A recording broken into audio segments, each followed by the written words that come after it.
आज की इस क्लास में हम आपको अनंत विस्तार की समतल आवेशित अचालक प्लेट के निकट वैद्युत क्षेत्र की तीव्रता को कैसे निकालते हैं इस विषय में सिखाएंगे। माना एक अनंत विस्तार की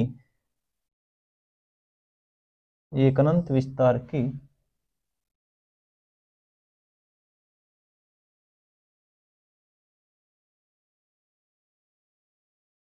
एक अनंत विस्तार की समतल आवेशित अचालक प्लेट है जिसको हमने प्लस के आवेश से आवेशित किया है।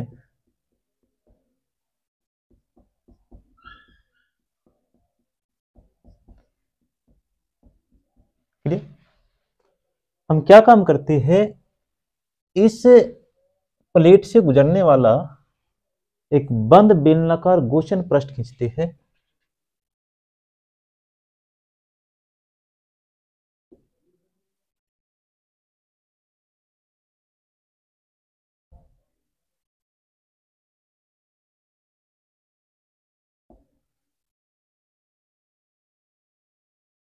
ये एक बंद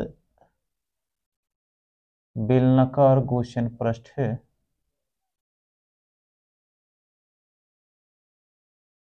क्लियर। हम मान लेते हैं कि प्लेट के ए क्षेत्रफल में वितरित आवेश की मात्रा क्यों है। क्लियर हुआ। तो क्या काम करते हैं, इस चादर के इस प्लेट के ए क्षेत्रफल में वितरित आवेश की मात्रा कितनी मानी क्यों। तो यहां लिख लेंगे प्लेट के ए क्षेत्रफल में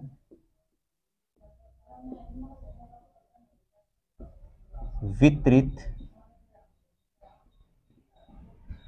आवेश की मात्रा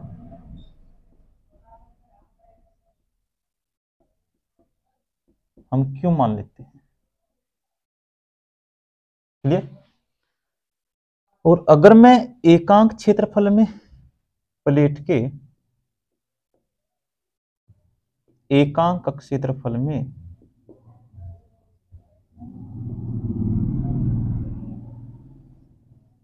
वितरित आवेश की मात्रा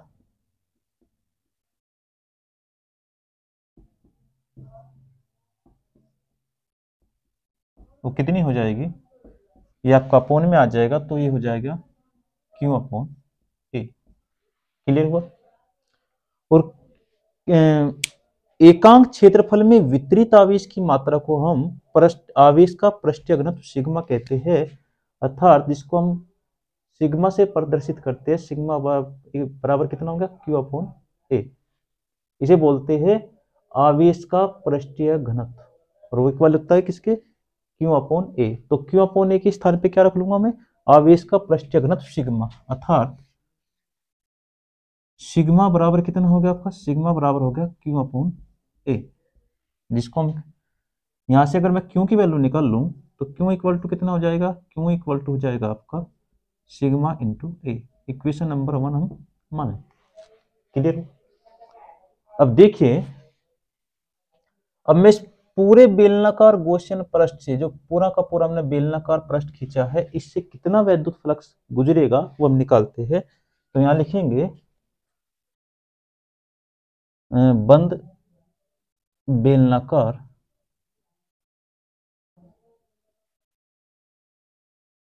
पृष्ठ से गुजरने वाला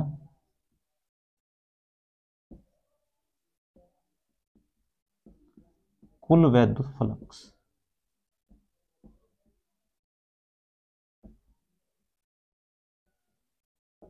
जिसको हम फाई ई नाम दे लेते हैं। क्या नाम, फाई ई। क्लियर।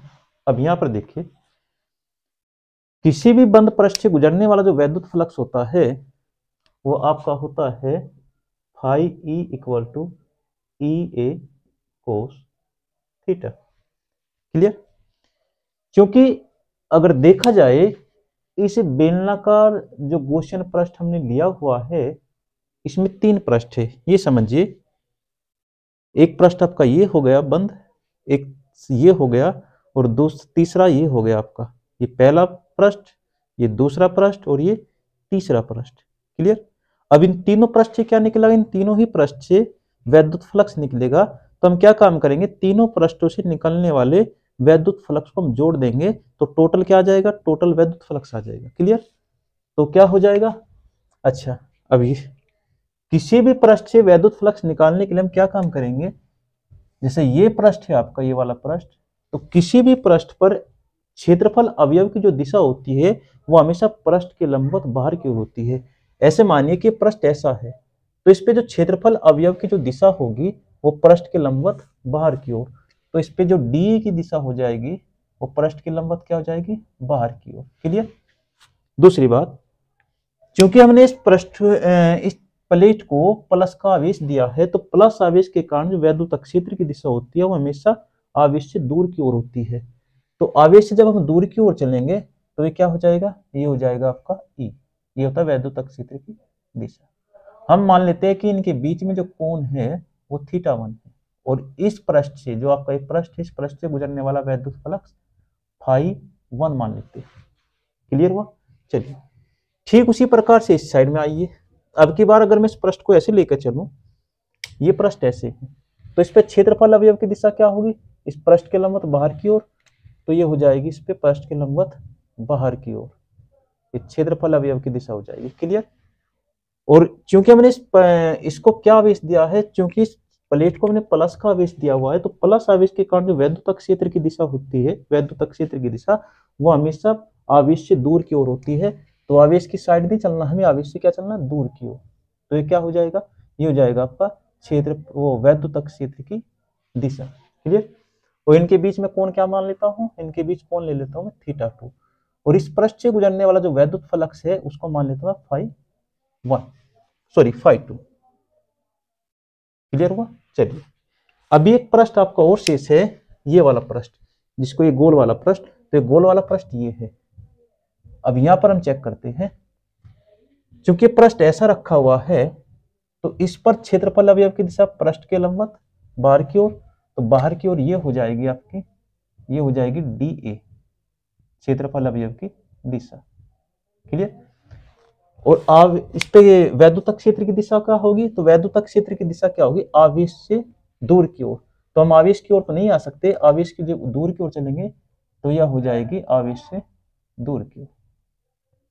क्लियर। चलिए अब ये देखिए,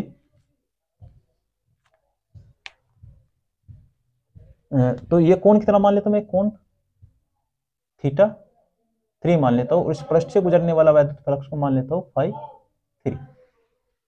तो जब मैं इस पूरे के पूरे बेलनाकार गोशन पृष्ठ से वैद्युत फ्लक्स निकालूंगा तो कितना आएगा, वो आएगा आपका φ1 प्लस φ2 और प्लस के φ3। क्लियर।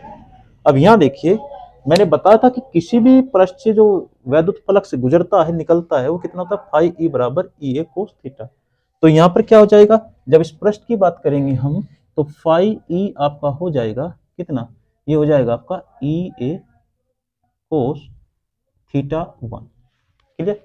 और ये कितना हो जाएगा φ2, ये हो जाएगा आपका EA cos θ2 प्लस, और जो आपका एक और पृष्ठ है गोल वाला पृष्ठ, इससे क्या हो जाएगा, ये हो जाएगा EA cos θ3। क्लियर। क्योंकि यहां पर देखिए DA और E के बीच में कोण कितना है, θ1, और θ1 की वैल्यू कितने हैं, एक दूसरे के समांतर है, ये वाला और ये वाला एक दूसरे के क्या समांतर, तो कोण कितना बनेगा, 0। इस साइड भी कितना बनेगा, θ2 भी 0। क्लियर। तो यहां मैं रख लेता हूं,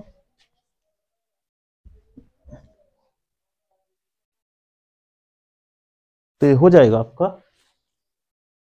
φe equal to EA cos 0 plus, यहाँ पे भी EA cos 0 और प्लस, यहाँ पर चेक कीजिए θ3 क्या होगा, एक दूसरे के क्या हो जाएगा, लंबवत।